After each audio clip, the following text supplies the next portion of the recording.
Hello dear students, welcome to all of you on my YouTube channel Biology X Concept. This is my first lecture on YouTube and this lecture is for class 11th Biology, chapter 1 The Living World. So let us start our chapter without any further delay. तो जो भी NCERT के important point है वो सभी इस lecture में add किए गए हैं। इस लेक्चर के जो नोट्स हैं ये मैं आपको सॉफ्ट कॉपी पीडीएफ प्रोवाइड करवा दूंगी यूट्यूब के डिस्क्रिप्शन बॉक्स में। साथ ही लेक्चर के साथ साथ आपको एक अपने शॉर्ट नोट बनाते रहना है जो कि आपके लिए इजी रहेंगे जब भी आपको रिवीजन करना होगा। ठीक है, क्योंकि दोबारा से इतनी लॉन्ग वीडियो देखना पॉसिबल नहीं हो पाता और अगर आपके पास टाइम है तो आप वीडियो दोबारा भी देख सकते हैं। तो स्टार्ट करते हैं अपना लेक्चर द लिविंग वर्ल्ड।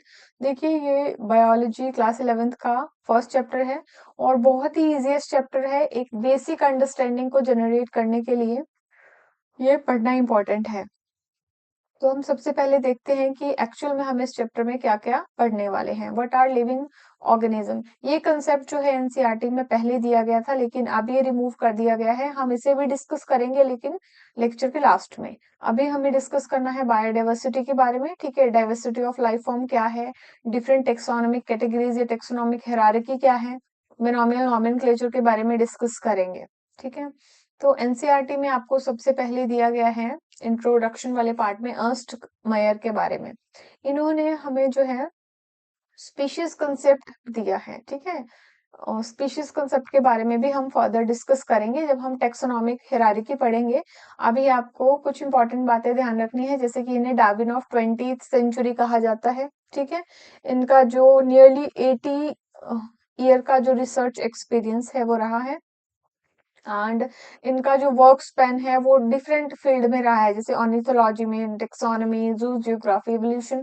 अगर ये टर्म्स अभी आपको समझ नहीं आ रहे हैं तो बायोलॉजी के कुछ चैप्टर्स पढ़ने के बाद ये टर्म्स आपके लिए बिल्कुल क्लियर और इजी हो जाएगी। ठीक है, ओके अभी हम फर्दर इनके बारे में और डिस्कस करेंगे। तो अभी हम चैप्टर स्टार्ट करते हैं अपना। Okay, that is the living world. देखिए लिविंग वर्ल्ड क्या है।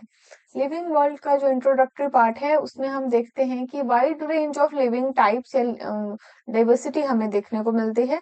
एक्स्ट्राऑर्डिनरी हैबिटेट्स, जैसे हैबिटेट्स का मतलब है जहाँ पे ऑर्गेनिज्म रहते हैं, किसी ऑर्गेनिज्म के लिए जो स्पेसिफिक उसकी जगह रहने के लिए, जैसे कि हम फिशेस के लिए बोलते हैं कि एक्वेटिक एनवायरनमेंट में वो रहती है तो वो उनका हैबिटेट है। ठीक है, जैसे रैबिट, लायन और फर्दर जो डिफरेंट काइंड ऑफ ऑर्गेनिज्म है वो एग्जैक्ट या उनका जो लिविंग हैबिटेट है वो क्या है, वो कहाँ पर रहते हैं। ठीक है, एक्चुअल उनका लाइफ स्पेन कहाँ पर जो है वो मैक्सिमम डिपेंडेंट है या गुजरती है उनके लाइफ, जहाँ पर वही हैबिटेट है।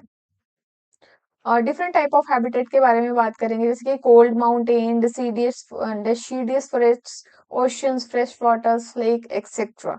ठीक है, तो ये कुछ इंपॉर्टेंट हैबिटेट्स हैं जिनमें डिफरेंट टाइप ऑफ ऑर्गेनिज्म देखने को मिलते हैं।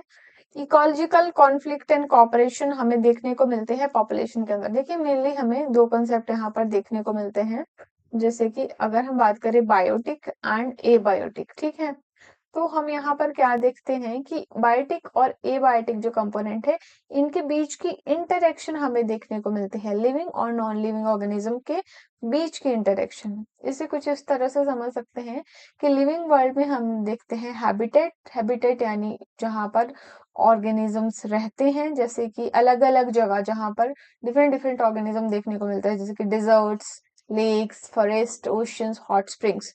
ठीक है, और ऑर्गेनिज्म, एनिमल्स, प्लांट्स, माइक्रोब, ये डिफरेंट डिफरेंट हैबिटेट में देखने को मिलते हैं।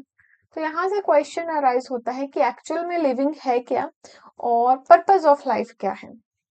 तो देखिए पर्पस ऑफ लाइफ तो ये एक साइकोलॉजिकल काइंड ऑफ क्वेश्चन हो गया, हम फोकस करते हैं व्हाट इज लिविंग पर। ठीक है, नेक्स्ट है हमारे पास, इसके बाद डाइवर्सिटी का कंसेप्ट आता है। एक्स्ट्रॉर्डिनरी हैबिटेट्स में cold mountain, deciduous forest, deserts, है ना, ये डिफरेंट एग्जांपल्स हैं। लिविंग वर्ल्ड में आप इस तरह से भी देख सकते हैं, हैबिटेट में देखिए डिफरेंट हैबिटेट्स, फिर ऑर्गेनिज्म की क्वेश्चन वही अराइज हो रहा है, बायोडाइवर्सिटी एंड इंटरेक्शन, यानी कि एबायोटिक और बायोटिक के बीच का जो इंटरेक्शन है वो हम इस चैप्टर में देखेंगे। डाइवर्सिटी इन लिविंग वर्ल्ड का क्या मीनिंग है, देखिए, फर्स्ट ऑफ ऑल तो डाइवर्सिटी का मतलब आपको पता होना चाहिए। डाइवर्सिटी का मतलब होता है विविधता, है ना। और यहीं से टर्म आती है हमारे पास बायोडाइवर्सिटी। बायोडाइवर्सिटी यानी कि जो अर्थ पे डिफरेंट काइंड ऑफ ऑर्गेनिज्म है, ठीक है, वो क्या शो करते हैं, बायोडाइवर्सिटी शो करते हैं। हम अपने आसपास देखते हैं large variety of living organism. Living organism में हम एग्जांपल्स ले रहे हैं जैसे कि plants, insects, birds, pets, other animals, है ना। ये सारे एग्जांपल हैं। बहुत सारे ऑर्गेनिज्म ऐसे भी है जिन्हें हम नहीं देख सकते, नेकेड आई। नेकेड आई मतलब होता है, इसका मीनिंग है नंगी आंखें, है ना, जिन्हें हम डायरेक्टली आंखों से नहीं देख सकते। वो क्या है, माइक्रोब्स। अभी हमने एग्जाम्पल लिया था, ठीक है, माइक्रोब्स। तो अगर हम, एक कंसेप्ट है कि अगर हम एरिया को इंक्रीज कर देंगे तो नंबर ऑफ ऑर्गेनिज्म भी इंक्रीज होंगे, यानी डाइवर्सिटी भी इंक्रीज होगी। Okay, they all around you. If you were increase the area that you make observation in, the range and variety of organism that you see would increase. अगर हम area को बढ़ाएंगे तो number of organism भी increase होगा। Okay, तो जो number of species है वो नोन है 1.7 to 1.8 मिलियन। Okay, this refers to biodiversity और द नंबर ऑफ ऑर्गेनिज्म। यानी नंबर ऑफ ऑर्गेनिज्म का मतलब क्या है, या बायोडाइवर्सिटी का मीनिंग क्या है, डिफरेंट काइंड ऑफ ऑर्गेनिज्म जो हमें देखने को मिलते हैं कहाँ पे, अर्थ पे, वही है डाइवर्सिटी शो कर रहे हैं हमें। ठीक है, जैसे कि फॉर एग्जांपल ले लेते हैं कि ये एक फॉरेस्ट लैंड है। ठीक है, ये फॉरेस्ट लैंड है। फॉरेस्ट लैंड में हमें ट्रीज भी देखने को मिल रही है, एनिमल्स भी देखने को मिल रहे हैं, बर्ड्स भी देखने को मिल रहे हैं, माइक्रोब्स भी देखने को मिल रहे हैं। तो वो क्या है, वहां पर डाइवर्सिटी है, यानी कि डिफरेंट डिफरेंट काइंड के ऑर्गेनिज्म हमें एक फॉरेस्ट में देखने को मिल रहे हैं। इसी तरह से हम बोल रहे हैं कि अर्थ पे बायोडाइवर्सिटी देखने को मिलती है, यानी डिफरेंट काइंड ऑफ ऑर्गेनिज्म देखने को मिलते हैं। Okay, diversity in the living world actual definition है, it is refer to the vast variety या वाइड वेराइटी। वास्ट के लिए हम वाइड भी सिनोनिम वर्ड यूज कर सकते हैं। Life form on the earth including 1.7 to 1.8 million known species of plant, animal and micro organism. Diversity का मतलब है variety of living organism found on earth, यानी जो भी हमें डिफरेंट टाइप की वैरायटी मिल रही है लिविंग ऑर्गेनिज्म की, जैसे कि उसमें माइक्रोस्कोपिक बैक्टीरिया भी हो सकते हैं, जाइंट ट्री भी हो सकते हैं, एनिमल्स भी हो सकते हैं। ठीक है, जितने भी लिविंग ऑर्गेनिज्म है, It's highlight how different species are adapted to their environment, forming a complex web of life. यानी कि हम जैसे कि यहाँ पर देख सकते हैं इमेजेस में कैसे different type of organism adapted है अपने हैबिटेट में रहने के लिए और एक कॉम्प्लेक्स इंटरेक्शन बनाते हैं आपस में। ठीक है, ये कुछ सॉरी एग्जांपल्स हैं जैसे कि प्लांट्स, एनिमल्स, फंजाई, माइक्रोब्स। ठीक है, और ये डाइवर्स हैबिटेट्स है कि ये हमें ऑर्गेनिज्म कहाँ कहाँ देखने को मिलते हैं, ओशंस में भी है, फॉरेस्ट में भी हमें ऑर्गेनिज्म देखने को मिलते हैं, लिविंग ऑर्गेनिज्म वेटलैंड्स में, डिजर्ट्स में, माउंटेन्स में, ग्रासलैंड में। तो ये सभी जो इमेजेस है ये हमें शो करिए biodiversity, different kind of biodiversity. Okay, अच्छा, इंपॉर्टेंस क्या है बायोडाइवर्सिटी की, यहाँ से हमें फूड मिलता है, ऑक्सीजन मिलती है, क्लीन एयर मिलती है। ओके, यहाँ से ये सोर्स ऑफ मेडिसिन है, इकोलॉजिकल जो बैलेंस है उसको मेंटेन करता है और हेल्दी इकोसिस्टम को प्रमोट करता है। ठीक है, लाइफ और फ्यूचर को क्या है, प्रमोट करता है। तो ये कुछ इंपॉर्टेंट एस्पेक्ट्स थे बायोडाइवर्सिटी टर्म और बायोडाइवर्सिटी के बारे में।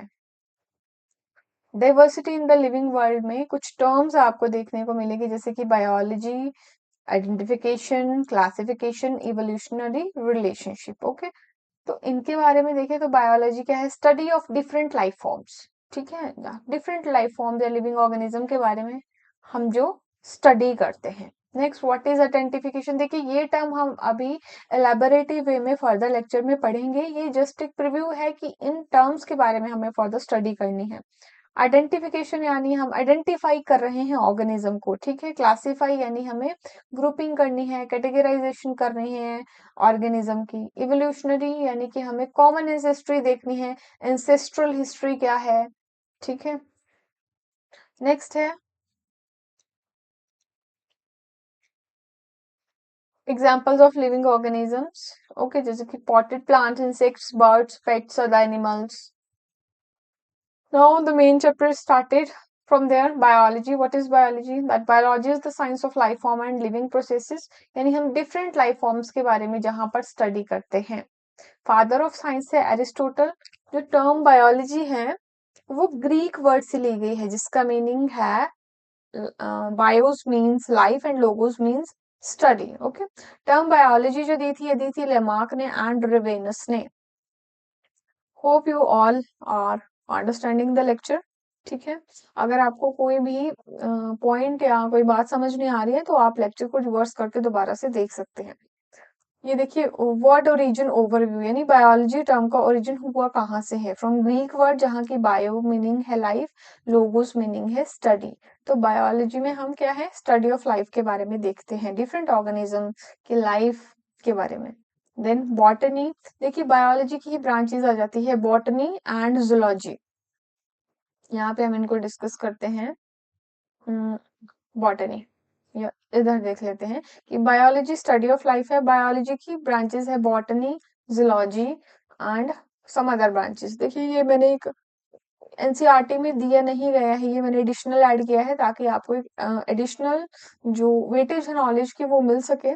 ठीक है, बॉटनी क्या है, it include study of plants, जैसे प्लांट्स की मॉर्फोलॉजी, फिजियोलॉजी, टेक्सोनॉमी के बारे में पढ़ना. ठीक है, जूलॉजी स्टडी ऑफ एनिमल, यानी जूलॉजी में हम एनिमल्स के बारे में स्टडी करते हैं, एनिमल की एनाटॉमी के बारे में, एनिमल बिहेवियर, एनिमल टेक्सोनॉमी. कुछ अदर ब्रांचेस भी बायोलॉजी की हैं, जैसे कि माइक्रोबायोलॉजी है, जेनेटिक्स है, इकोलॉजी है, इवोल्यूशनरी बायोलॉजी है. ये थोड़ा एडिशनल कंसेप्ट मैंने ऐड किया है आप लोगों की नॉलेज प्रमोट करने के लिए. ठीक है, तो बॉटनी में हम देखते हैं एक्चुअल में है क्या बॉटनी में. First botany. देखिए, botany is the branch of biology that deal with the study of plant. Study of plant में यानी हमने प्लांट में स्टडी क्या क्या करना है बॉटनी में.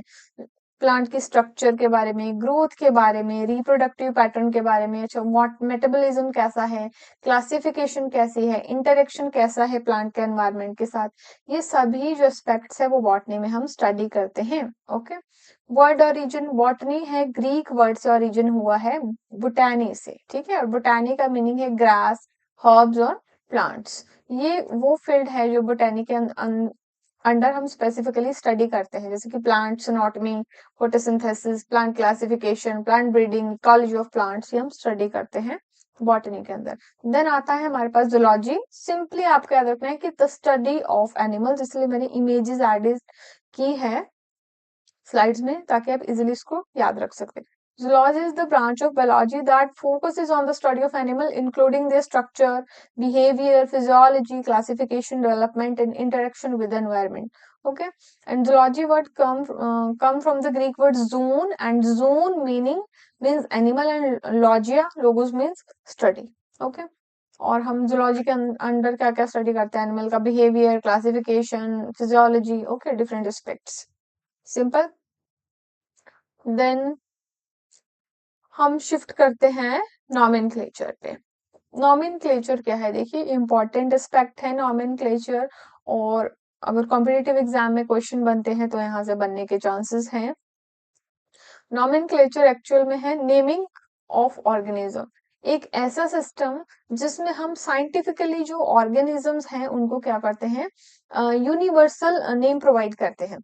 Nomenclature is system of scientific naming to the organism so that each name is unique and universally accepted. यानी ये all over the world जो नेम है ऑर्गेनिज्म का वो सेम रहे. ओके, तो क्वेश्चन आता है कि नॉमेनक्लेचर की जरूरत क्यों हुई होगी, why it is needed. There million of organism of, देखिए बहुत सारे ऑर्गेनिज्म हैं, बहुत सारे ऑर्गेनिज्म के डिफरेंट नेम हैं, डिफरेंट लैंग्वेजेस में और डिफरेंट रीजन्स में. ठीक है, इसीलिए एक यूनिवर्सल सिस्टम की जरूरत, यूनिवर्सल नेमिंग सिस्टम की जरूरत जो है एसेंशियल या जरूरी लगी कम्युनिकेशन के लिए in the field of science, ताकि जो है क्लैशेस ना हो या फिर मिस इन्फॉर्मेशन ना हो. फादर ऑफ नॉमेनक्लेचर है कैरोलस लीनस. ओके, ये एक स्वीडिश बॉटनिस्ट है, इन्होंने बायनॉमियल नॉमेनक्लेचर को इंट्रोड्यूस किया है. तो नॉमेनक्लेचर क्या है, एक ऐसा सिस्टम जिसमें कि साइंटिफिकली नेमिंग की जाती है ऑर्गेनिज्म की, और ये यूनिवर्सली एक्सेप्टेड है.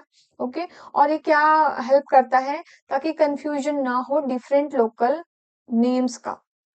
अगर हम यहाँ पे बात कर रहे हैं कि जैसे हम पोटैटो ले लेते हैं कि आलू का कॉमन नाम है पोटैटो, ठीक है, लेकिन उसका साइंटिफिक नाम क्या होगा? सोलेनम ट्यूबरसम। Solanum tuberosum. ओके, तो ये क्या है? ये साइंटिफिक नाम है और ये यूनिवर्सली एक्सेप्टेड है, यानी हम कहीं भी चले जाए तो पोटैटो का यही नाम रहेगा। ओके, ये चेंज नहीं हो सकता। कॉमन नेम में भी कहीं चेंज हो जाए, कॉमन नेम हम देख सकते हैं कि कहीं पे चेंज हो सकता है।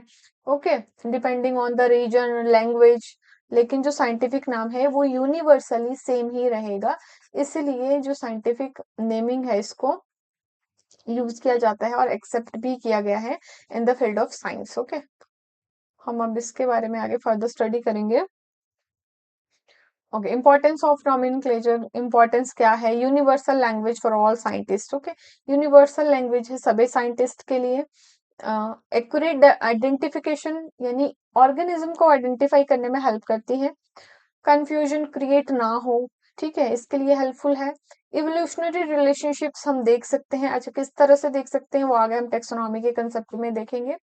यूजफुल है स्टोरेज के लिए, रिट्राइवल के लिए, इंफॉर्मेशन, ठीक है, कि अगर हमें कोई प्लांट्स हमें आइडेंटिफाई करना है और हमें ऑलरेडी उसकी हिस्ट्री पता है या उसका साइंटिफिक जो नेम है पता है, साइंटिफिक जो एविडेंसेस है वो पता है, तो इजिली हमें जो उसकी इंफॉर्मेशन है उसको रिट्राइव कर सकते हैं। बायोडाइवर्सिटी को स्टडी करने के लिए इजी है। ओके, कुछ की पॉइंट्स है कि बायनोमियल नोमेनक्लेचर क्या है, इसके बारे में फर्दर स्टडी करते हैं। देखिए, बायनोमियल सिस्टम में एक्चुअल में अब है क्या? बायनोमियल सिस्टम में हमारे पास दो इंपॉर्टेंट चीजें हैं, one is genus and another one is species. Okay, इस कंसेप्ट को समझना बहुत इंपॉर्टेंट है। अगर आप इसे नहीं समझेंगे तो फर्दर अभी आपको पूरी क्लास 11th में बहुत सारे साइंटिफिक नेम आएंगे, तो अब आपको रूल समझ नहीं आएंगे कि किस तरह से लिखना है या हम इसे ऐसे क्यों लिख रहे हैं, है ना, ये किस जो एस्पेक्ट है किसके अंडर आ रहा है या इसका यही नाम क्यों दिया गया है। इसलिए बायनोमियल नोमेनक्लेचर को समझना जरूरी है। तो साइंटिफिक और टेक्निकल टर्म्स क्या है? नोमेनक्लेचर और naming only is possible when the organism is described correctly, this is known as identification. हम सिर्फ नेमिंग तभी कर सकते हैं अगर किसी ऑर्गेनिज्म को करेक्टली क्या किया गया है? डिस्क्राइब किया गया है। ओके, साइंटिस्ट ने साइंटिस्ट्स ने क्या किया? एक प्रोसीजर एस्टेब्लिश किया जहां पे टेक्निकल नेम दिया जाएगा हर एक ऑर्गेनिज्म को, और ये जो है पूरे ऑल ओवर द वर्ल्ड सभी बायोलॉजिस्ट ने एक्सेप्ट भी किया। तो international code of binomial nomenclature applicable है बोथ प्लांट एंड एनिमल्स दोनों के लिए, ठीक है। जैसे कि अगर हमें प्लांट्स की नेमिंग करनी है तो हम आईसीबीएन के अंडर देखते हैं। ओके, और एनिमल्स की नेमिंग देखनी है तो ICZN, international code of botanical nomenclature. ICZN means international code of zoological nomenclature. Then ICBN international code of viral nomenclature. इसी तरह से ये कल्टीवेटेड प्लांट्स के लिए भी है और बैक्टीरियल के लिए भी है। ओके, बायनोमियल नोमेनक्लेचर के बारे में और इम्पोर्टेंट बात है कि हर जो बायनोमियल नोमेनक्लेचर में जितने भी नाम हैं उनमें दो कंपोनेंट्स होंगे, एक जेनेरिक नेम होगा और एक स्पेसिफिक एपिथेट होगा। जेनेरिक नेम को ही हम क्या बोल रहे हैं? जीनस, एंड स्पेसिफिक एपिथेट को हम कह रहे हैं species. Okay, binomial nomenclature Carolus Linus ने इंट्रोड्यूस किया है, ये हम पहले भी आपको बता चुके हैं। ओके, अब देखिए साइंटिफिक नाम है किस तरह है। साइंटिफिक नाम यूनिवर्सल है, स्टैंडर्डाइज है और हर जगह सेम है। देखिए अब जैसे कि यहाँ पे एक और टर्म आ गई, वर्नैकुलर नेम्स। मैंने कहा कि जो साइंटिफिक नेम है वो आ रहे हैं बायनोमियल नोमेनक्लेचर के अंडर, और वर्नैकुलर नेम क्या है? लोकल कॉमन नेम, जो कि डिफरेंट डिफरेंट रीजन में या डिफरेंट लैंग्वेज में चेंज हो सकते हैं। जैसे कि मैंगो के लिए मैंगो हो गया, आम हो गया, ठीक है, या अम्बी हो गया, डिफरेंट डिफरेंट नेम यूज करते हैं। लेकिन साइंटिफिकली जो आम का या मैंगो का नेम है वो है मैंगीफेरा इंडिका। ओके, और ये ऑल ओवर द वर्ल्ड क्या है? यही रहेगा, ये चेंज नहीं होगा, इसलिए साइंटिफिक नेम क्या होते हैं? यूनिवर्सल। ओके, तो एग्जाम में in exam use scientific name for the correct answers. ठीक है, तो अगर हमें एग्जाम में राइट डाउन करना है साइंटिफिक नेम मैंगो का, तो हम क्या करेंगे, मैंगीफेरा इंडिका। इसी तरह से मैंने भी आपको पोटैटो का एग्जाम्पल दिया था, Solanum tuberosum. Okay, Solanum tuberosum.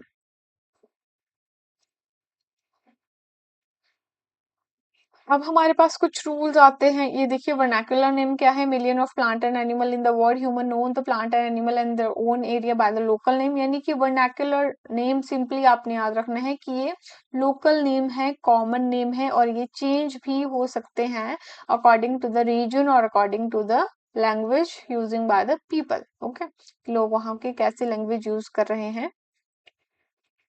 तो बायनॉमियल नॉमेनक्लेचर के हमारे पास है कुछ रूल्स जो कि इम्पोर्टेंट है। Like, first word of biological name represent genus while the second component denotes specific epithet। कि जो पहला वर्ड है, जैसे कि अभी मैंगीफेरा इंडिका की हम बात कर रहे थे, मैंगो की, मैंगीफेरा, तो ये क्या होगा, जीनस होगा। ओके, और जो इंडिका है वो क्या है, स्पीशीज है। पहला वर्ड जो जीनस का होगा वो कैपिटल होगा, और स्पीशीज का पहला वर्ड क्या होगा, स्मॉल होगा। The first word denoting the genus start with capital letter while the specific epithet start with a small letter। okay, both the word in a biological name, देखिए जब भी हैंड रिटन होंगे तो उनको separately underline करना होगा, जैसे कि यहाँ पर मैंने अंडरलाइन किया है। ओके, और अगर प्रिंटेड होते हैं तो ये इटैलिक्स में होंगे। Okay, next, biologically name generally Latin में होते हैं। ओके, लैटिनाइज्ड, दे आर लैटिनाइज्ड और derived from the Latin respective of their origin। Next, scientific name of mango is written as Mangifera indica। In the Mangifera in this name Mangifera genus को represent करता है, जबकि indica species यानी specific epithet को represent करता है। Okay, तो I hope it is easy to understand to all of you. Next rule है कि जो ऑथर का नेम है वो स्पेसिफिक एपिथेट के बाद ही लिखते हैं। देखिए जैसे यहाँ पे लिखा है मैंगीफेरा इंडिका, और ये ऑथर लिनस ऑथर है, यानी इन्होंने ये नाम दिया है, तो लिन इनका नाम एब्रीवेट किया गया है रिटन फॉर्म में। Okay, it is indicated that species was first described bye Linus. ये इंडिकेट करता है कि इस स्पीशीज को सबसे पहले लिनस ने जो है डिस्क्राइब किया है। नेक्स्ट है कि जो नेम ऑफ ऑथर है वो रोमन में ही, रोमन टाइप में होगा और कैपिटल लेटर में होगा विदाउट एनी कॉमा, और इसे अंडरलाइन नहीं किया जाएगा। Okay, never underline. तो ये इंपॉर्टेंट रूल्स हैं। देखिए यहाँ से क्वेश्चंस बनते हैं कॉम्पिटिटिव एग्जामिनेशंस में रूल से, इसलिए मैंने ये सारे ऐड किए हैं नोट्स में। Next, genus and species should not have less than 3 letter and more than 12 letter. की जीनस और स्पीशीज ना तो 3 लेटर से कम होने चाहिए, ठीक है, 3 लेटर से लेस भी नहीं होने चाहिए, एंड 12 लेटर से ज्यादा भी नहीं होने चाहिए। हालांकि इसके कुछ एक्सेप्शंस हैं, लेकिन ये रूल आपको याद रखना है। इन केस ऑफ टू, अच्छा अगर 2 या 2 से ज्यादा नाम दिए जाएं तो याद रखना है कि जो ओल्डेस्ट नेम है वही वैलिड होगा, और जो नया नाम है उसे एज ए सिनोनिम कंसिडर किया जाएगा। ठीक है, इसे हम कह रहे हैं, this is called the law of priority. Priority means कि जो पहले नाम दिया गया है ऑर्गेनिज्म के लिए, हम उसे वैलिडेट रख रहे हैं। इसकी एग्जांपल है एल्ब्यूगो कैंडिडा। तो एल्ब्यूगो कैंडिडा का एक और नाम है सिस्टोपस कैंडिडा, लेकिन इसे इसका सिनोनिम माना जाएगा। ओके, तो आई होप कि आपको ये समझ आ रहा है, और अगर आपको कोई भी दिक्कत है लेक्चर देखने के बाद, तो आप कमेंट सेक्शन में अपनी क्वेरी बता सकते हैं। मैं कोशिश करूंगी कि आपकी क्वेरी को रिजॉल्व किया जाए। ओके, और आप दोबारा से भी लेक्चर देख सकते हैं। उसके बाद भी अगर कोई डाउट है तो मैं जरूर ट्राई करूंगी आपकी क्वेरी को रिजॉल्व करने का। नेक्स्ट है हमारे पास, ये था बायनॉमियल नॉमेनक्लेचर। देखिए बहुत इजी चैप्टर है, आपको बस कंसेप्ट को समझना है, और शॉर्ट नोट्स आप साथ साथ में जरूर बनाएं। The universal rule of nomenclature, देखिए स्टैंडर्डाइज फॉर्मेट है ये। स्टैंडर्डाइज फॉर्मेट के साथ साथ ही मैंने आपको स्टार्टिंग में बता दिया कि ये क्या है, यूनिवर्सली एक्सेप्टेड है, used by all scientist across the world. One name पर स्पीसीज, अवॉइड डुप्लीकेशन, यानी कि ये नहीं होगा कि एक स्पीशीज को चार चार नाम दिए जा रहे हैं। कुछ एक्सेप्शंस हैं और वहां पे भी हमने रूल्स में देख लिया है कि जो लॉ ऑफ प्रायोरिटी यूज होगा, जो पहले नाम दिया गया है वही हम यूज करेंगे और दूसरे नाम का एज अ सिनोनिम यूज करेंगे based on research and based on research. यानी ऐसे नहीं कि हम अपनी मर्जी से ही किसी को कुछ भी नाम दे रहे हैं, ये बेस्ड ऑन रिसर्च है। ओके, प्लांट्स, एनिमल्स और वायरसेस के लिए है ना, और क्रॉप्स, डिफरेंट क्रॉप्स के लिए, सबके लिए यूज हो रहे हैं। नेक्स्ट हमारे पास कंसेप्ट आता है टेक्सोनोमी। देखिए यहाँ पे नॉमेनक्लेचर हो गया है क्लोज हमारे पास कंसेप्ट। अगर अभी आपको नॉमेनक्लेचर समझ नहीं आया है, कोई भी डाउट है, तो आप यहीं से इस वीडियो को दोबारा प्रीवियसली देखिए और नॉमेनक्लेचर को समझिए, क्योंकि नॉमेनक्लेचर एक इम्पॉर्टेंट एस्पेक्ट है इस पूरे चैप्टर को समझने के लिए। ठीक है, तो स्टार्ट करते हैं टेक्सोनोमी। देखिए टेक्सोनोमी क्या है? ऐसे रूल्स, प्रिंसिपल्स है क्लासिफाई करने के लिए ऑर्गेनिज्म को। ठीक है, यानी एक ऐसी प्रोसेस जिसमें हम ऑर्गेनिज्म को क्लासिफाई करते हैं, वही है टेक्सोनोमी। टेक्सोनोमी टर्म सबसे पहले एपीडी किंडोली ने दी थी 1830 में। लिनस ऐसे पहले ग्रेट टेक्सोनमिस्ट थे जिन्हें फादर ऑफ टेक्सोनोमी कहा गया है। ओके, हमारे पास चार बेसिक प्रोसेसेस हैं जो टेक्सोनोमी को स्टडी करने के लिए इंपॉर्टेंट है। और देखिए इनका सीक्वेंस इसी तरह से पढ़ते हैं। First is characterization, then identification, classification and then nomenclature. देखिए नॉमेनक्लेचर हम समझ चुके हैं, फर्दर देखेंगे हम कैरेक्टराइजेशन क्या होता है एंड ओके आइडेंटिफिकेशन क्या है। तो हम पहले टेक्सोनोमी को समझने के लिए टेक्सोनोमी के टाइप्स देख लेते हैं। ये देखिए एडिशनल है एनसीईआरटी से, क्लासिकल कंसेप्ट है, ओल्ड टेक्सोनोमी क्या है, मॉडर्न टेक्सोनोमी क्या है। यहाँ पे क्या है कि स्टूडेंट को एक्चुअल में समझ ही नहीं आता कि टेक्सोनोमी है क्या है, ये टेक्सोनोमी के अंडर हम क्या पढ़ रहे हैं। इसके लिए मैंने ये थोड़ा सा एडिशनल पॉइंट ऐड किया है, ठीक है, एनसीईआरटी से हटके, और ये इंपॉर्टेंट भी है। ओल्ड टेक्सोनोमी में, यानी कि जब हम पहले ऑर्गेनिज्म को क्लासिफाई करते थे, तो हम क्या करते थे, हम स्पीशीज को क्या मानते थे कि स्पीशीज इम्यूटेबल है, स्टैटिक है, फिक्स्ड एंटिटी है, और क्या है, इनको जो इनसे हमें इंफॉर्मेशन मिल रही है ये स्टैटिक है और ये चेंज नहीं होगी। ठीक है, फॉर एग्जाम्पल अब पहले हम मान लेते थे कि जो मैंगो है उसकी तीन ही वैरायटी है। ये सिर्फ मैं एग्जांपल ले रही हूँ कि इसकी तीन ही वैरायटी है, ये तीन से ज्यादा नहीं हो सकती। ओके, और इनका कलर भी क्या हो सकता है, इनका कलर येलो हो सकता है, ऑरेंज हो सकता है, ग्रीन हो सकता है। ठीक है, इस तरह से ये हमारा ओल्ड कंसेप्ट था किसी भी ऑर्गेनिज्म को समझने के लिए। यानी हम एक फिक्स्ड एंटिटी देख लेते थे, कोई हम एक करेक्टर देख लेते थे कि अच्छा हम इसी के बेसिस से पूरे अब जो ऑर्गेनिज्म को स्टडी करेंगे। ये था हमारे पास ओल्ड टेक्सोनोमी। इमेजेस में कुछ आपको स्पेलिंग मिस्टेक्स मिल सकती है, तो देखिए इनको आपने करेक्ट कर लेना है। ओके, ये है हमारा ओल्ड कंसेप्ट। और नेक्स्ट हमारा है मॉडर्न टेक्सोनोमी। यानी मॉडर्न टेक्सोनोमी हम किस तरह से देखते हैं? मॉडर्न टेक्सोनोमी में हम मानते हैं कि स्पीशीज जो है एक इवोल्यूशन का प्रोडक्ट है। इवोल्यूशन मीन्स कि वो चेंज हो रहा है समय के साथ। ठीक है, यहाँ पे हम डिफरेंट पॉपुलेशंस, रेसिस, वैरायटीज, सब स्पीशीज को स्टडी करते हैं और इसे हम कहते हैं पॉपुलेशन सिस्टमैटिक्स।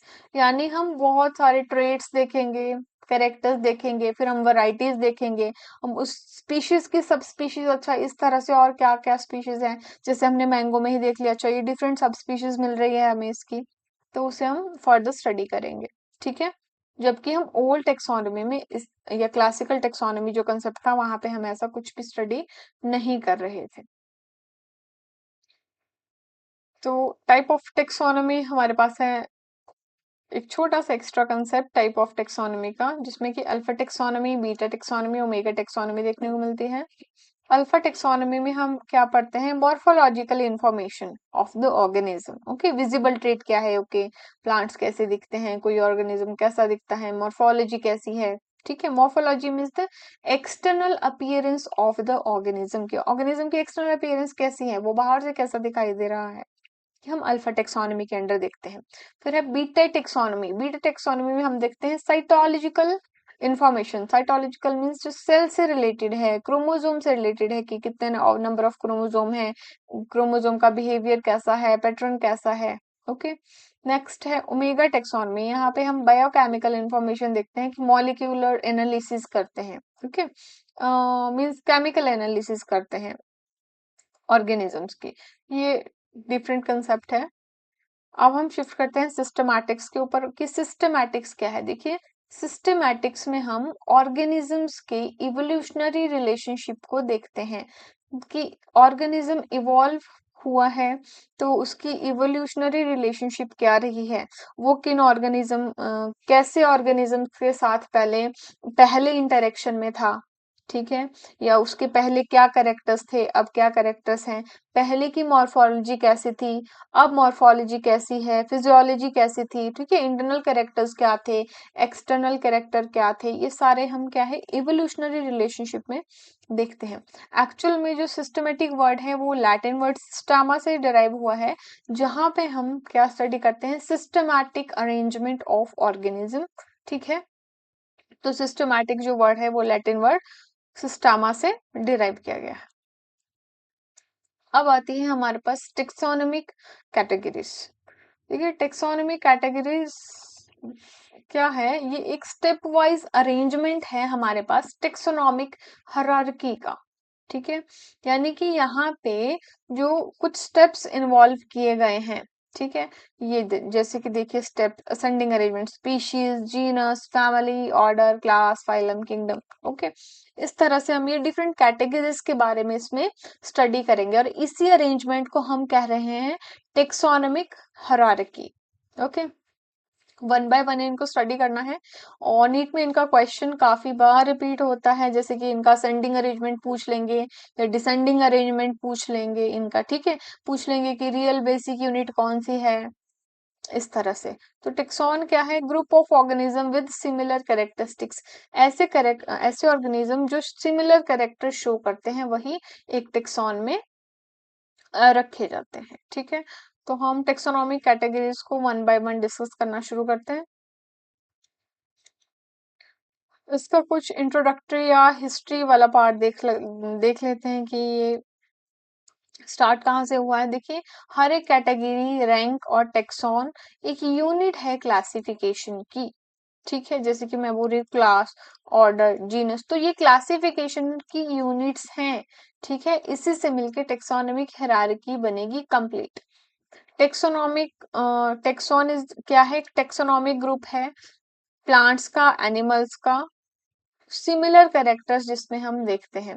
देखिए, हिरारिकी सबसे पहले, ये जो अरेंजमेंट है हिरारिकी का, ये सबसे पहले इंट्रोड्यूस किया था लिनस ने 1751 में। ठीक है, और इन्होंने सिर्फ और सिर्फ 5 कैटेगरीज को ही क्या किया था, इसमें इंट्रोड्यूस किया था, जिसमें कि हमारे पास थी class, order, genus, species and variety. ये 5 इन्होंने कैटेगरीज दी थी।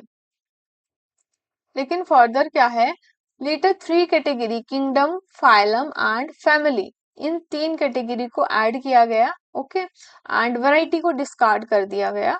सो now there are 7 obligate categories. तो अब हमारे पास क्या है, इसको डिस्कार्ड कर दिया गया था वैरायटी को। अब हमारे पास 7 कैटेगरी है, जिसमें कि है किंगडम, फाइलम या division, class, order, family, genus, species. देखिए, फाइलम जो है वो एनिमल्स के लिए टर्म यूज होती है। ओके, एंड डिवीजन जो है वो प्लांट्स के लिए यूज होती है। ओके, फर्दर भी आगे हम इसको भी डिस्कस करेंगे। तो हम स्टार्ट करते हैं सबसे पहले स्पीसीज से। देखिए, स्पीशीज जो है यही एक रियल बेसिक यूनिट है या स्पेसिफिक यूनिट है टेक्सोनॉमी की और एवोल्यूशन की भी। ये स्मॉलेस्ट यूनिट है क्लासिफिकेशन की, और ये एक रियल यूनिट, यानी जो हम रियलिटी में क्या कर सकते हैं, देख सकते हैं। ओनली स्पीसीज है एक ऐसी टेक्सोनॉमिक कैटेगरी है। ओके, क्योंकि हम इजिली हम इजिली डिस्टिंग्विश या डिफरेंशिएट कर सकते हैं। Okay, different kind of categories, different kind of species को, इसलिए हम कहते हैं कि एक रियल बेसिक यूनिट है जो हमें देखने को मिलती है एनवायरमेंट में या नेचर में। स्पीसीज में ही हमारे पास आता है मयियर कंसेप्ट ऑफ स्पीसीज, और ये बहुत ही इंपॉर्टेंट है कॉम्पिटिटिव एग्जाम्स के लिए भी और सब्जेक्टिव एग्जाम्स के लिए भी, आपकी क्लास में भी। ओके, तो जो मेनली जो अर्स्ट मयर ने कंसेप्ट ऑफ स्पीसीज दिया था वो मेनली डिपेंडेंट है रिप्रोडक्टिव आइसोलेशन के ऊपर, यानी कि इनेबिलिटी टू इंटरब्रीड, कहाँ पर, जो ऑर्गेनिज्म रिप्रोडक्टिवली आइसोलेटेड होंगे एक दूसरे से। ओके, यानी कि जो individual of one population can interbreed with population of another species only if they belong to the same species, यानी दो इंडिविजुअल या जो पॉपुलेशन है, यानी कि ये मैं मान लेती हूँ पॉपुलेशन ए एंड पॉपुलेशन ए, या इस तरह से ए बी, एक और एग्जांपल ले लेते हैं ए, तो देखिए ये जो पॉपुलेशन है ए इस तरह से, तो हमें क्या देखने को मिल रहा है कि ये इनका और इनका जो स्पीशीज है वो सेम है, यानी ये पॉपुलेशन कहीं ना कहीं आपस में मैच कर रही है। देखिए इनका ये मेंबर और ये मेंबर दोनों मैच कर रहे हैं, जबकि ये मेंबर क्या है, इनकी स्पीशीज का हमें नहीं लग रहा है। यहाँ पे बी अल्फाबेट आ गया, ये सिर्फ एग्जांपल है आपको समझाने के लिए। तो वो पॉपुलेशन जिनका स्पीसीज आपस में क्या है, सेम है, वो इंटरब्रीड कर सकते हैं। यही है एक्चुअल में मैयर का कंसेप्ट ऑफ स्पीसीज। देखिए individual of one population can interbreed with the population of another species only if they belong to the same species. ठीक है, दूसरी पॉपुलेशन के साथ तभी इंटरब्रीड कर सकते हैं अगर वो सेम स्पीशीज से बिलोंग करते हो। लेकिन देखिए इसमें हमारे पास कुछ एक्सेप्शंस भी हैं जो हम देखते हैं, जैसे कि exceptions of biological concept of species, इन्हें हम कहते हैं interspecific hybrids, sterile hybrids, fertile hybrids की कैटेगरी में इनको डिवाइड किया गया है। जैसे कि मेल डंकी और फीमेल हॉर्स, ठीक है, देखिए डंकी, हॉर्स, ठीक है, तो ये क्या है, इनकी स्पीशीज यहाँ पर क्या हो रही है, चेंज हो रही है। तो इसका जो हमारे पास, सॉरी, इसका जो हमारे पास ये म्यूल है ना, रिप्रोडक्टिव जो प्रोडक्ट है इनका फर्दर, वो क्या है, म्यूल है, इनकी फर्टिलाइजेशन से जो मिलता है। Then female donkey and male horse हमें मिलता है स्टैलियन, हिनी, ये क्या है, ये इनफर्टाइल है, स्टेराइल हाइब्रिड, यानी कि जो म्यूल म्यूल है क्या, वो लेबर एनिमल, खच्चर जिसको बोलते हैं, ठीक है, ये क्या है, फर्दर रिप्रोड्यूस नहीं कर सकती। और हिनी भी इस तरह से क्या है, स्टेराइल है, यानी कि फर्टाइल नहीं है। कुछ हमारे पास एग्जांपल्स हैं फर्टाइल हाइब्रिड्स के, male tiger and female tigon, female lion, sorry, इनका जो है वो रिप्रोडक्टिव प्रोडक्ट है वो है tigon, and female lion and female टाइग, sorry, male tiger and female lion का टाइगॉन है, एंड मेल लाइन और फीमेल टाइगर का लाइगर है, और ये क्या है, फर्टाइल हाइब्रिड है। ये कुछ एक्सेप्शंस हैं मैयर कंसेप्ट की, ठीक है, और यहाँ से क्वेश्चंस बनते हैं कॉम्पिटिटिव एग्जाम के लिए, तो ये चार्ट आपने नोट डाउन कर लेना है और इसको लर्न भी कर लेना है। बायोलॉजिकल स्पीशीज कंसेप्ट एक्चुअल में क्या है, जो स्पीशीज है या ऑर्गेनिज्म है ना, पॉपुलेशन के, वो इंटरब्रीड तभी कर पाएंगे अगर वो सेम स्पीशीज से बिलोंग करते हो। A species is a group of interbreeding natural population that are reproductively isolated from other such groups, दूसरे ग्रुप से या दूसरे स्पीशीज से। ओके, तो species are defined by their ability to reproduce within their own group, यानी कोई भी species अपने ही ग्रुप, अपनी ही पॉपुलेशन के साथ इंटरब्रीडिंग कर पाएगी, यानी रिप्रोडक्शन शो कर पाएगी। ओके, ये है मैयर कंसेप्ट ऑफ स्पीशीज।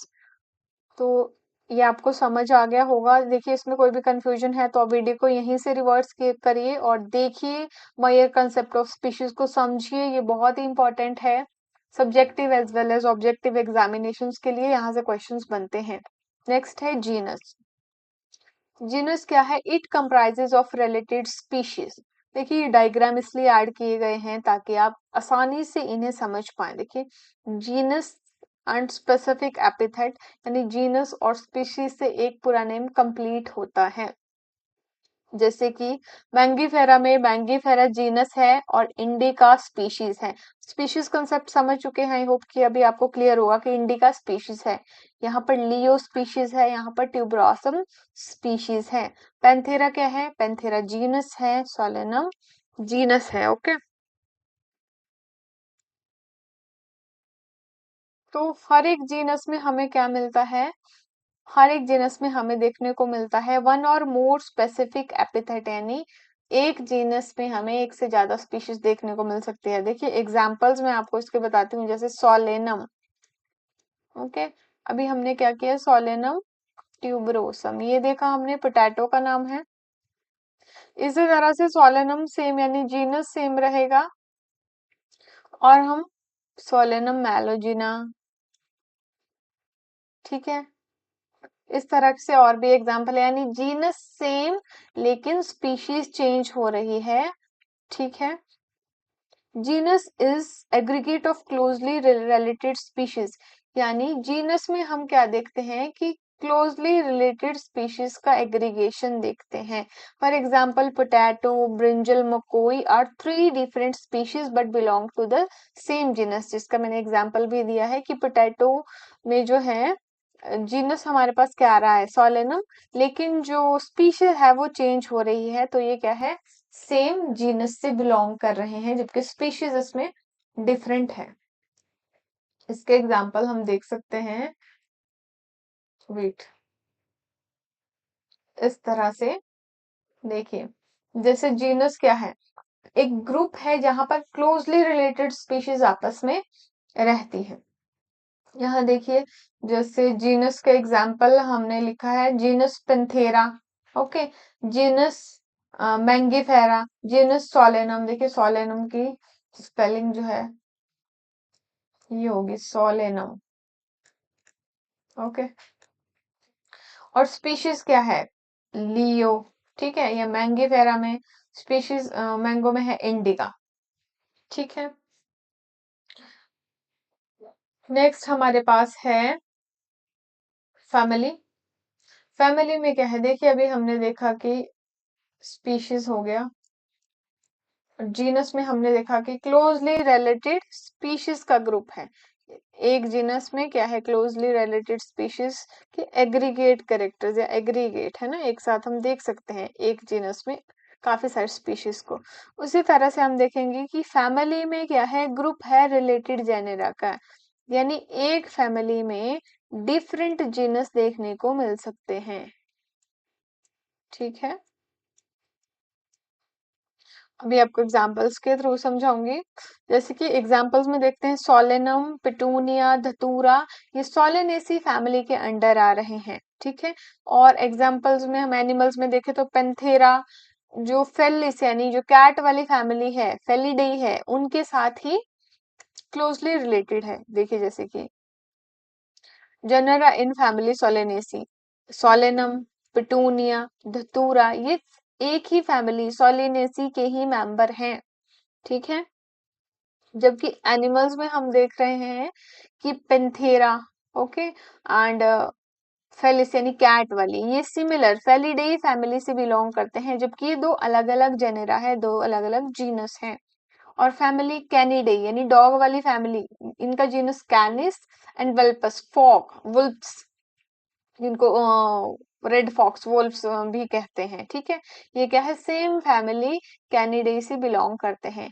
यानी सिंपली अगर आपको डेफिनेशन याद रखनी है तो यहाँ पे हम क्या देख सकते हैं कि एग्रीगेट अब क्या है, पहले हमने देखा कि जो हमारे पास जीनस में एग्रीगेट ऑफ स्पीशीज है, जबकि फैमिली में हम देख रहे हैं कि यहाँ पे रिलेटेड जेनेरा है आपस में, okay. Cat and dog are separated in two different family, cat के लिए जो फैमिली है वो है फेलिडेई एंड डॉग के लिए है कैनिडेई, ओके। नेक्स्ट हम शिफ्ट करते हैं अब ऑर्डर पे, ओके। ऑर्डर पे शिफ्ट करने से पहले आपको याद रखना है कि सफिक्स, यानी कि जब भी हम प्लांट की फैमिली के बारे में बात करेंगे तो सफिक्स यानी एंडिंग में जो वर्ड आ रहा है, ए सी ई ए ई, ये ए सी, जैसे कि सोलेनेसी, पोएसी, ठीक है, मालवेसी, इस तरह से डिफरेंट डिफरेंट फैमिली में जो सफिक्स आएगा वो आएगा ए सी। और एनिमल्स में जैसे कि फैलिडेई, कैनिडेई, होमिनिडेई, तो ये इसका सफिक्स है D, I D E A. Next हम शिफ्ट कर रहे हैं ऑर्डर पे। तो देखिए ऑर्डर में क्या है, ऑर्डर एक हायर टेक्सोनॉमी, देखिए जिस, अब यहाँ पर मैं आपको एक बार टेक्सोनॉमी जो हायरार्की है उसका अरेंजमेंट एक बार दोबारा से शो कर देती हूँ। ये देखिए, अब पहला हमने डिस्कस किया species, then genus, then family and then अब हम ऑर्डर, यानी हम हायर कैटेगरी की ओर क्या कर रहे हैं, हायर कैटेगरी की ओर बढ़ रहे हैं। ठीक है, तो जितनी याद रखना है कि जितना हम लोअर कैटेगरी पे होंगे उतना हमें जो नंबर ऑफ कैरेक्टर्स कॉमन है वो देखने को मिलेंगे। जैसे ही हम हायर कैटेगरी की ओर बढ़ेंगे, जो नंबर ऑफ कॉमन कैरेक्टर है वो क्या है, वो कम होते जाएंगे। जैसे कि हमने स्पीशीज में देखा कि ओके कॉमन स्पीशीज हैं, तो नंबर ऑफ जो कैरेक्टर हैं कॉमन वो बहुत सारे होंगे। हमने देखा फिर नेक्स्ट की जीनस में जो नंबर ऑफ कॉमन कैरेक्टर हैं वो थोड़े कम हो गए हैं, लेकिन जो जीनस है सिर्फ वही कॉमन रहा और स्पीशीज डिफर करने लग गई। फैमिली में हमने देखा कि अब फैमिली ही क्या है, जो एग्रीगेट है वो जीनस को अपने अंडर रख रही है, और जो नंबर ऑफ कॉमन कैरेक्टर है वो और भी कम होते जा रहे हैं। इसी तरह से हम आगे ऑर्डर में देखेंगे कि जो नंबर ऑफ कॉमन कैरेक्टर है वो धीरे धीरे और डिक्रीज होंगे। ऑर्डर क्या है अब, असेंबलेज ऑफ फैमिलीज। ठीक है, फैमिलीज का वो असेंबलेज जो सिर्फ कुछ ही सिमिलर कैरेक्टर को एग्जिबिट यानी शो करेगा। अब यहाँ पर सिमिलर कैरेक्टर बहुत कम होंगे एज कंपेयर टू जेनेरा और फैमिली। हमने देखा फैमिली में सिमिलर कैरेक्टरिस्टिक्स देखने को मिले, जेनेरा में उससे ज्यादा थे, स्पीशीज में और भी काफी ज्यादा जो कैरेक्टरिस्टिक्स कॉमन कैरेक्टरिस्टिक्स थे वो देखने को मिले। लेकिन हम ऑर्डर में ये जो पैटर्न है सिमिलर कैरेक्टरिस्टिक्स के मिलने का वो रिड्यूस होता जाएगा। ऑर्डर में देखिए अब, जैसे कि अब ऑर्डर में हम देख रहे हैं कि असेंबलेज ऑफ फैमिली, जैसे कि पॉलीमोनियल्स ऑर्डर है। पॉलीमोनियल्स ऑर्डर के अंदर हमारे पास क्या रहा है, सोलेनेसी, ठीक है, सोलेनेसी, कन्वल्वेसी, ये क्या है, दोनों प्लांट फैमिली हैं जो ऑर्डर के अंदर आ रहे हैं। यानी हम क्या स्टडी कर रहे हैं, असेंबलेज ऑफ फैमिली, जो कि एक ऑर्डर के अंदर आ रहे हैं। ठीक है, इसी तरह हम देख सकते हैं ऑर्डर जो है एनिमल्स का, जैसे फैमिली फैलिडेई। अब कार्निवोरा देखिए, ऑर्डर कार्निवोरा के अंडर ये दोनों आ रहे हैं, फैमिली फैलिडेई, कैनिडेई भी, जबकि ये क्या है, दोनों अलग अलग फैमिली है। लेकिन ऑर्डर में हम क्या देख रहे हैं, असेंबलेज ऑफ फैमिली, कि कौन कौन सी फैमिली एक जो ऑर्डर के अंडर आएगी। तो ये कार्निवोर ऑर्डर है, यानी कि ये कार्निवोर कैटेगरी से बिलोंग करते हैं, तो ये एक ही ऑर्डर के अंदर रखे गए हैं। इसका एक कॉमन चार्ट आप देख सकते हैं एनसीईआरटी के जो चैप्टर के लास्ट में है, जो पेज दिया हुआ वहां पे आप ये बुक में देख सकते हैं। देखिए कॉमन नेम है, जैसे कि हमने मैंगो डिस्कस कर लिया है, मैंगो का मैंगीफेरा इंडिका। तो मैंगीफेरा इंडिका क्या है, इनकार्डियेसी फैमिली से बिलोंग करता है और इसका ऑर्डर है सिपिनडेल्स। ठीक है, इसी तरह से देखिए डॉग और कैट हमने डिस्कस कर लिया है। डॉग का बायोलॉजिकल नेम है कैनिस फैमिलियरिस एंड कैट का है फैलिस डोमेस्टिका। ये दोनों क्या है, किस फैमिली से बिलोंग करते हैं, डॉग कैनिडेई से, और जो कैट है वो फेलिडेई से। लेकिन दोनों सिमिलर ऑर्डर से क्या करते हैं, बिलोंग करते हैं, दैट इज कार्निवोरा। ओके, इसी तरह से हम नेक्स्ट देखेंगे कि ये कौन सी क्लास से बिलोंग करेंगे, मैमालिया से। तो अब हम नेक्स्ट शिफ्ट करते हैं क्लास के ऊपर। The animal order Carnivora includes, okay, कि एनिमल में जो कार्निवोरा है वो फेलिडे और कैनिडी बिलोंग करता है, जबकि the order of man, gorilla, chimpanzee, gibbon is primate. Okay, जबकि जो मैन यानी कि ह्यूमंस का, गोरिल्ला का, चिंपैंजी का जो ऑर्डर आएगा वो क्या आएगा, प्राइमेट्स कैटेगरी आएगा। ओके, सफिक्स जो जनरली यूज होता है वो होता है एल्स ऑर्डर में। ओके, जैसे पॉलीमोनियल्स, हमने एक एग्जांपल देख लिया। नेक्स्ट है हमारे पास क्लास। क्लास में क्या है, देखिए सीक्वेंस जैसे हम स्टडी करते जा रहे हैं, आपको ये याद रखना है कि स्पीशीज का जो एक असेंबलेज था वो ग्रुप में था, सॉरी जीनस में था। फिर जीनस का असेंबलेज हमने कहाँ देखा, फैमिली में देखा। फिर फैमिली का असेंबलेज हम कहाँ देख रहे हैं, ऑर्डर में देख रहे हैं। लेकिन हमने देखा कि स्पीशीज, जीनस और फैमिली में नंबर ऑफ कॉमन कैरेक्टर्स काफी ज्यादा थे एज कम्पेयर टू ऑर्डर। वहां पे number of common characters reduce हो रहे हैं, क्योंकि जैसे जैसे हम हायर कैटेगरी की ओर जा रहे हैं नंबर ऑफ कॉमन कैरेक्टर काफी रिड्यूस हो रहे हैं। तो क्लास में हम देख रहे हैं कि यहाँ पर रिलेटेड ऑर्डर आ रहे हैं।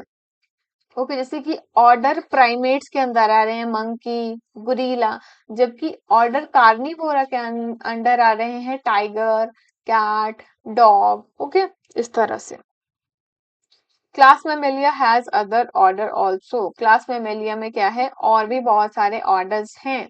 यहाँ पे मैंने सिर्फ एक ही एग्जांपल दिया है, प्राइमेट्स का। अदर ऑर्डर इन क्लास में मिल गए जैसे कि रोडेंशिया, जिसमें कि रोडेंशिया में जिनको रोडेंट्स बोलते हैं, कुतरने वाले है ना जानवर, जैसे कि ये स्क्विरल हो गई, चूहे हो गए, ठीक है। स्क्विरल यानी क्या है, गिलहरी है ना, रैट्स। और व्हेल, डॉल्फिन, ये भी मैमल्स की कैटेगरी में आते हैं। काइरोप्टेरा बैट्स, ठीक है, ये भी मैमल की कैटेगरी में आ रहे हैं। तो ये सारे ऑर्डर क्या हैं, क्या शो कर रहे हैं कि जो क्लास है वो असेंबलेज है ऑर्डर का, यानी रिलेटेड ऑर्डर्स को एक साथ हम क्लास में स्टडी करते हैं। क्लास क्या है, टेक्सॉन, यानी कैटेगरी है टेक्सोनोमिकल हायरार्की की। नेक्स्ट आता है हमारे पास फाइलम।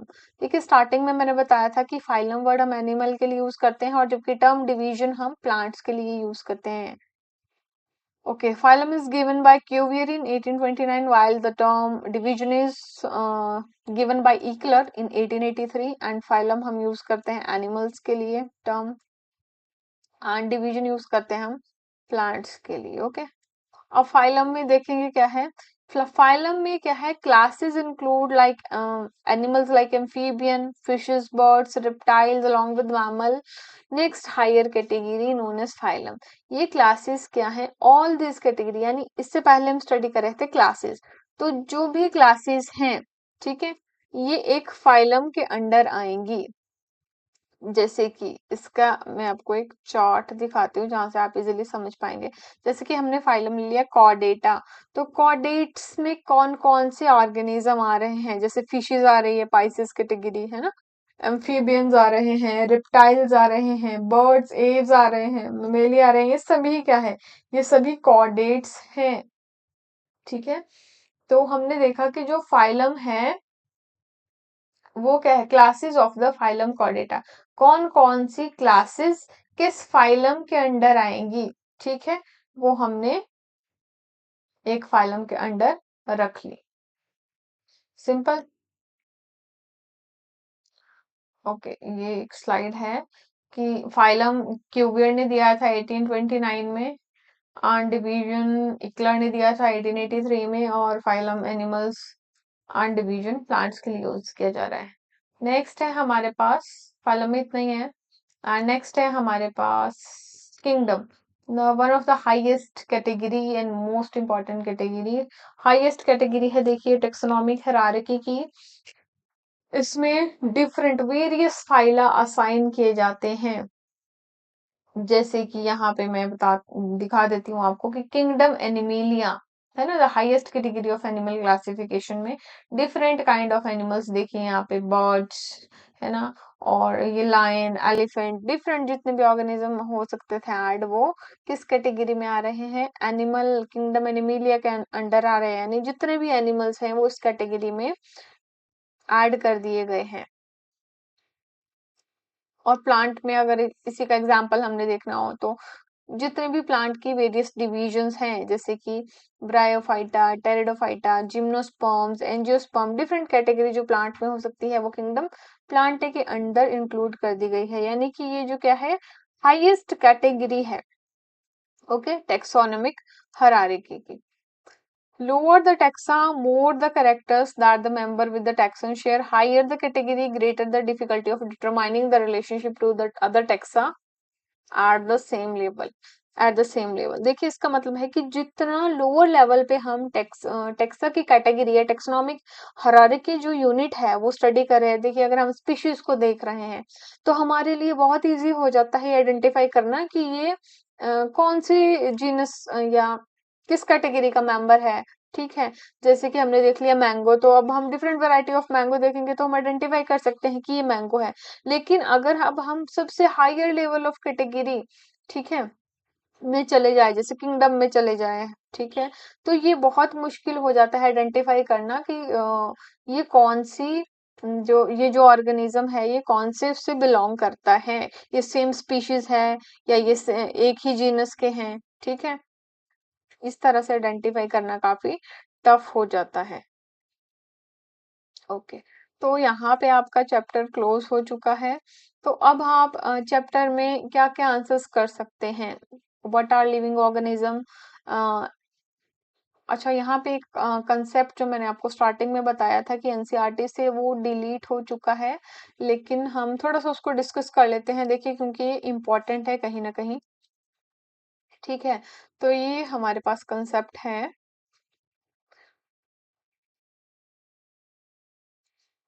लिविंग कैरेक्टर्स का, कि जो ऑर्गेनिज्म लिविंग है या नॉन लिविंग है उनके क्या कैरेक्टर्स हैं। देखिए, सिंपली जो लिविंग ऑर्गेनिज्म है वहां पे हमारे हमारे पास जो कैरेक्टर देखने को मिलते हैं वो है metabolism, cellular organization, consciousness and interaction. Simple characters हैं, ठीक है। लेकिन इनमें कुछ जो ऐसे कैरेक्टर हैं जैसे कि रिप्रोडक्शन और ग्रोथ, ये हैं तो लिविंग कैरेक्टरिस्टिक्स, लेकिन हम इन्हें नॉन डिफाइनिंग ट्रेट्स मानते हैं।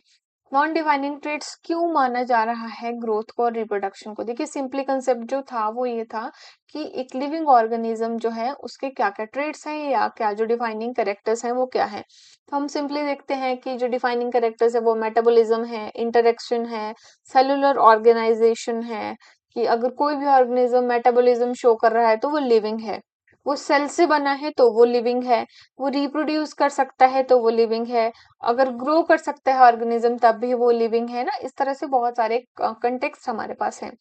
लेकिन ग्रोथ और रिप्रोडक्शन जो है एक नॉन डिफाइनिंग ट्रेट है लिविंग ऑर्गेनिज्म की।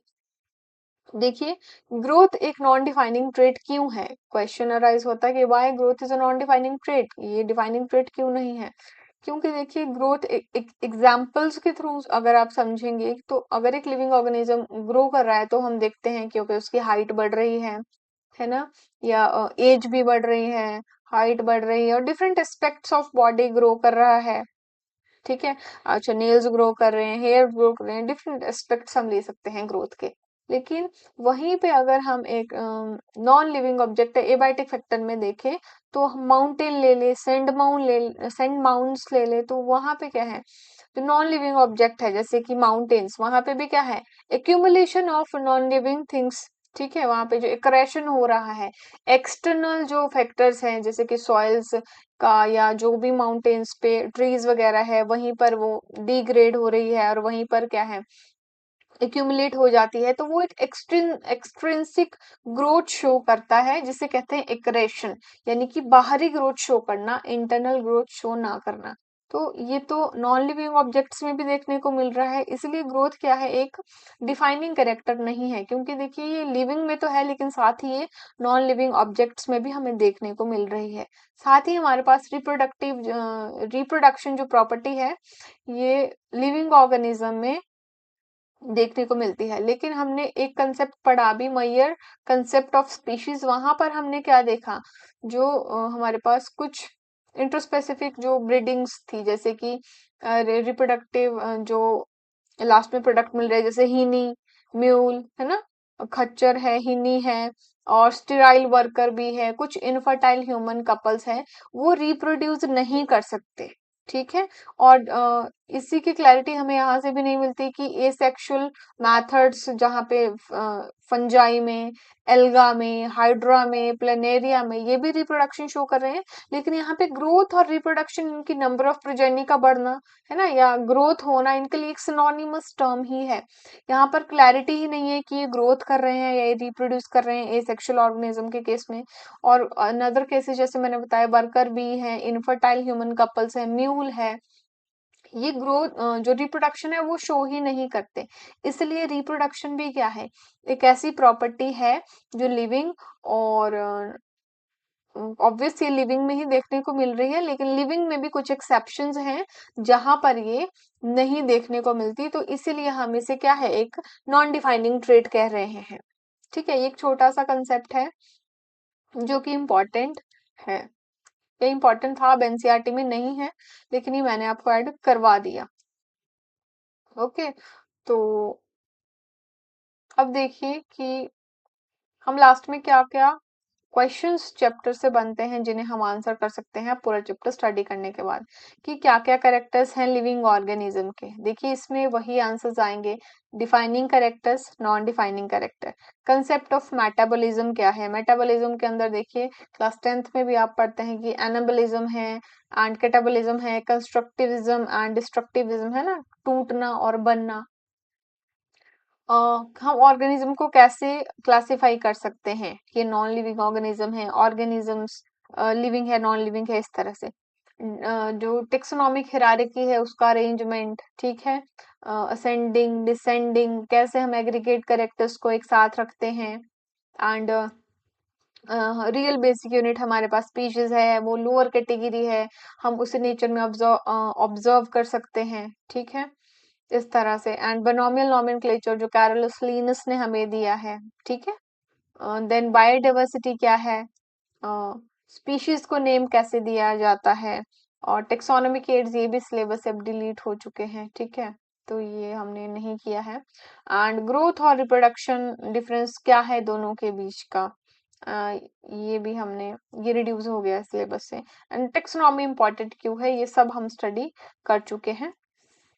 तो आई होप कि आप सभी को ये क्लियर होगा। और जो एक एनालिसिस ट्रेंड मैंने ऐड किया है कि नीट में अब क्या ट्रेंड रहा है अभी तक, देखिए 2009 में 5 क्वेश्चंस, देन 12 तक 5, देन 2013 टू 16 में 4 क्वेश्चन, ठीक है, 2017 से 20 में 3 क्वेश्चन। अभी देखते हैं हम रिसेंट 2025 में एक ही क्वेश्चन इस चैप्टर से आया है।